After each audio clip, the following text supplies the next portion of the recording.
Sa pang beauty tips muna tayo mga idol. Oo, katulad nito, basa pa ang ating buhok, ay kailangan natin siyang, mayroon siyang higta natin.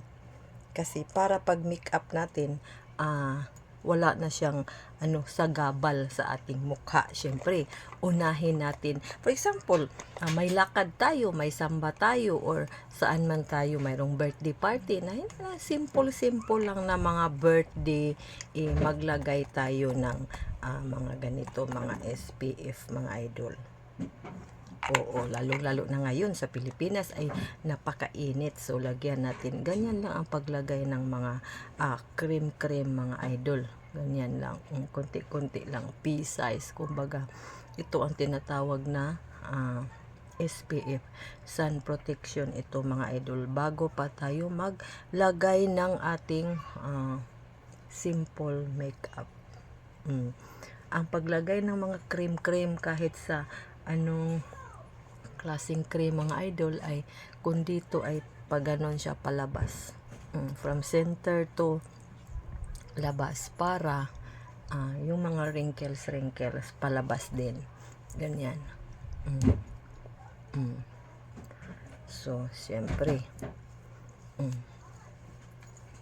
kahit na wala pang filter ang ating cellphone, ay lumabas ang ating tunay na ganda.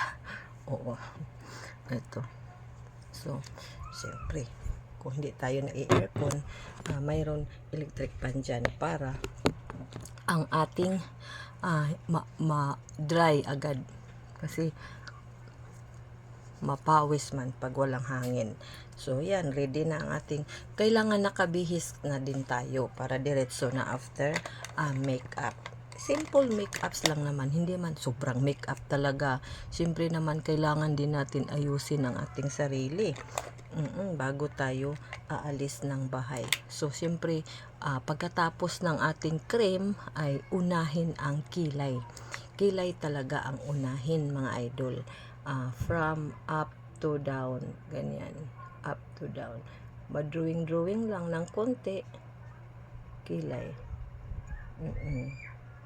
Ganyan ang paglagay ng kilay. Kasi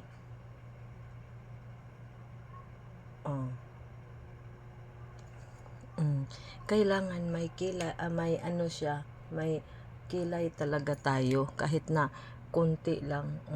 Pero huwag gumamit ng mga dark colors like black. Only brown.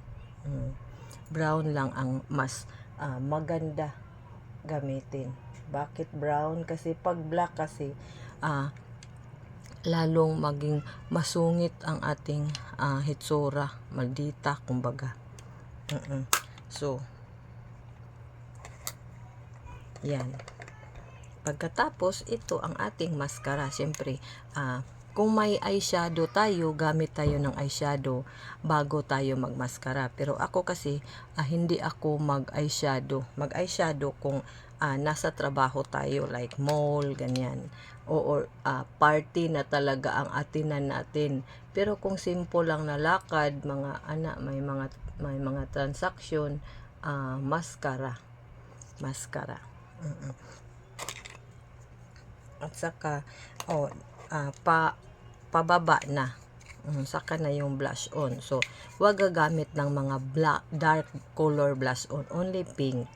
Simple lang, hindi party, hindi kasal, mga simple nang nalakad, pink lang, ganyan lang, konti lang siya. Hindi ganun ang paglagay ng blush on, para hindi masira ang ating brush, pati yung ating face. Dapat ganyan lang, one stroke, from inner palabas. Konti lang siya, hindi lang masyadong mapula, para lang mayroon. And then, last na yung lipstick. Depende sa kulay, depende sa lakad natin. For example, dyan lang mall or samba, huwag lang masyadong dark ang lipstick, light lang. Hindi man sobrang party talaga.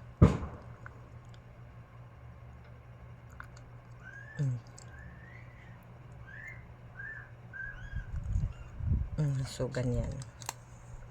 Ganyan lang ang simple. Ito lang ang simple na makeup na hindi lang masyadong heavy. Light lang na makeup na para na ding medyo hindi ng parang bagong gising tayo.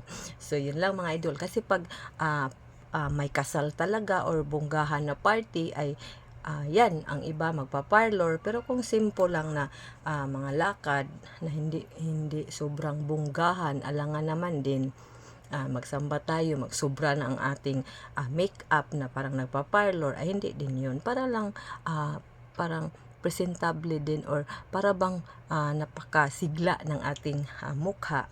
Kaya mag-makeup din tayo konti. So yun lang mga idol, abangan ang mga iba ko pang mga beauty tips para sa inyo. Sana nakatulong, paki-follow na din, at maraming salamat, mag-ingat tayo.